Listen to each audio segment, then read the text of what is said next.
Katie, whenever you're ready, please begin. Perfect. Thank you so much for that warm welcome and introduction, Ria. Great. Can everyone see my screen? Great. All right, good stuff. So as Ria very kindly introduced me, I'll simply show my title slide on the quicker side and then move forward. My name is Katherine E Entigar. I'd love it if you called me Katie. I am joining the Faculty of Leadership, Higher and Adult Education at OISE this summer. And I'll be working as a critical adult education professor in OISE. Very much excited to be joining the folks up north from New York City, which is where I'm coming to you from now. All right, and so just to give a little starting point, because I think it's really important to locate ourselves in our research and in our scholarship. So I am a white, Western, highly educated, gender nonconforming scholar from New York City, from the United States. And I am someone who has taught adult ESL for about 16 years. Actually, I think in Canada, you call this adult, or EAL rather. English is an additional language. The nomenclatures are different, but I'm learning new ways of talking about the same or similar kinds of scholarship. I am also someone who works with immigrant rights and anti-racist projects in New York City, and I'm looking forward to engaging with that as I move north in the summer. So thinking about this concept of inclusion, when we think about the concept of inclusion, we might think about notions of disability. We might think about a very interesting topic around diversity.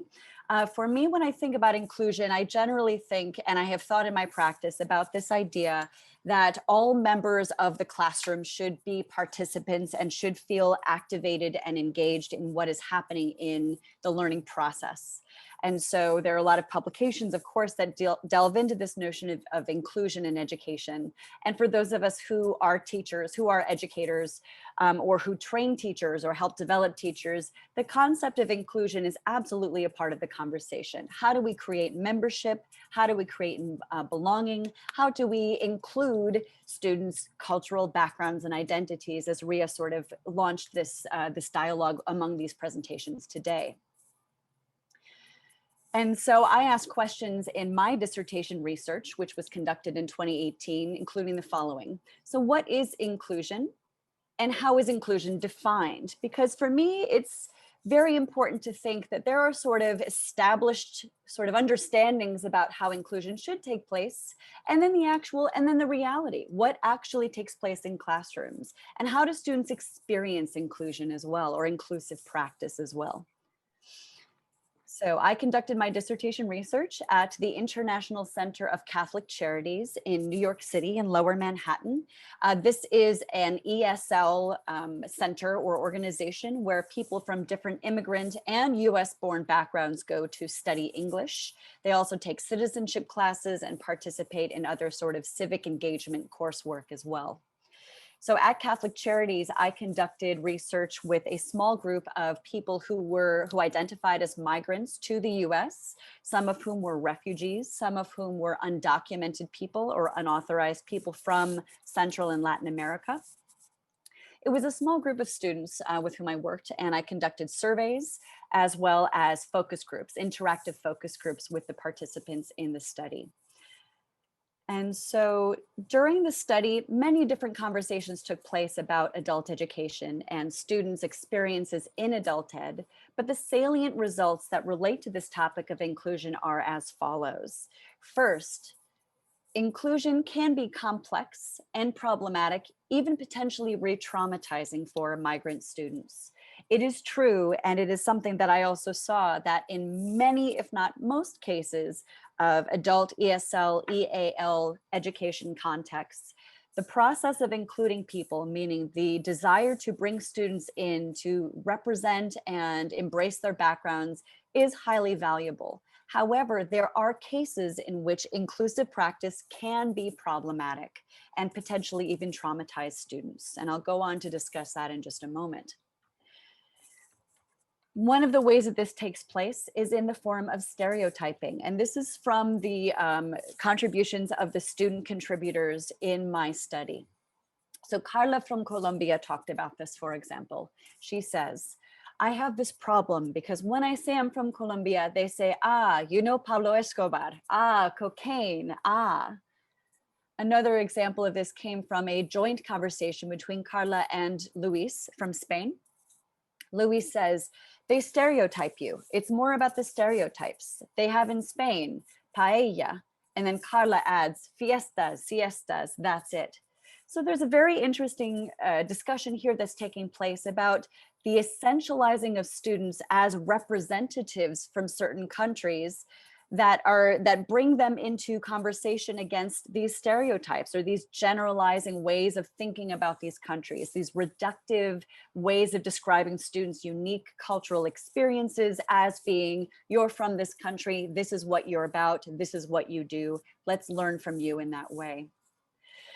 In addition to stereotyping, including students can be invasive and potentially even re-traumatizing. So I have another example of this from Ilya from the Ukraine. Ilya was a refugee from Ukraine. And I'm going to read exactly his language here. I choose not to edit or adjust my students' or participants' language because for me, language practices in all their forms are valuable and should take center stage. So Ilya says, in my point of view is, the teacher knows that in these classes, you're going to have students from all around the world and maybe the student that they don't have because of the situation of their countries.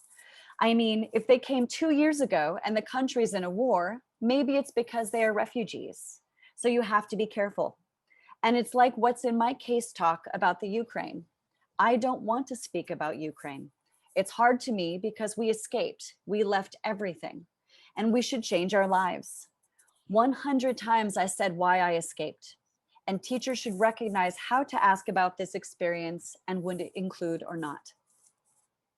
So again, we're seeing here some very interesting kind of counter narratives in terms of this kind of liberal perspective on including our students for their cultural unique experiences and backgrounds.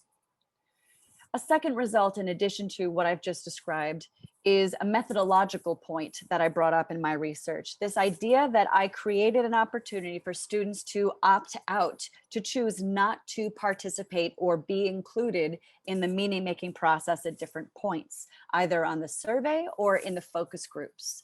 So I received comments including, I liked being able to say, I prefer not to answer. So I prefer to answer as more than just opting out. It actually means making a claim about the fact that something is not, I do not want to share something about myself. I do not want to participate here. So this is the comment from Mohammed from Morocco. He said, I have 5 years university, I have 11 years in the school, and I have 4 schools here. And I have an experience to compare it. Of course, if they have, people comes from the poor country, which don't have the opportunity to have any education, they cannot compare. And every single one they get here, it just first time and they think it's normally. And you can always leave the this square, I prefer not answer. If you want to put your ethnicity, your race, your continent, I'd prefer not to answer. So again, Mohammed here is making a claim that non-participation or non-response is a way of describing the way that he wants to be seen as a member of the meaning-making process. It does not mean he has to give information in exchange for participation or membership. So returning to the questions I initially asked, I added kind of addenda or different modifications. So what is inclusion and how does it take place? How is inclusion defined and who defines it? This is really central.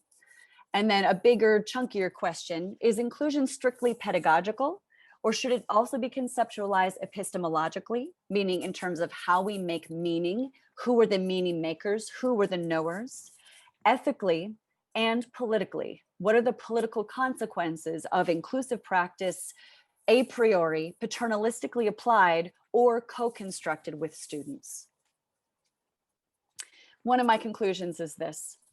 How we define inclusion reflects a particular worldview and a global hierarchy. So I think many of us in this conversation today and across the different contexts of North America in critical education, think a lot about the idea that a white supremacist, white settler colonialist narrative is the dominant and majority perspective in education. How do we find ways to challenge and interrogate that as a savioristic or prescriptive view of education as a good form of education? How do we bring in different voices to challenge and interrogate that?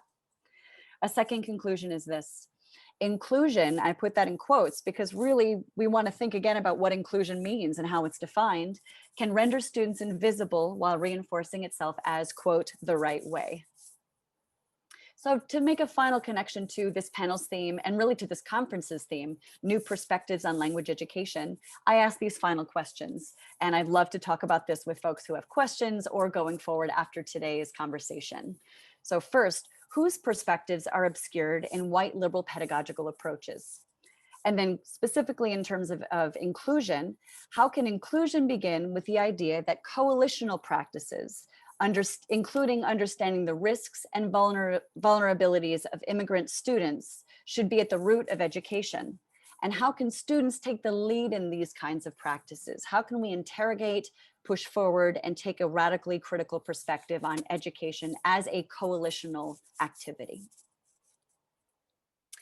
Thank you very much for your time.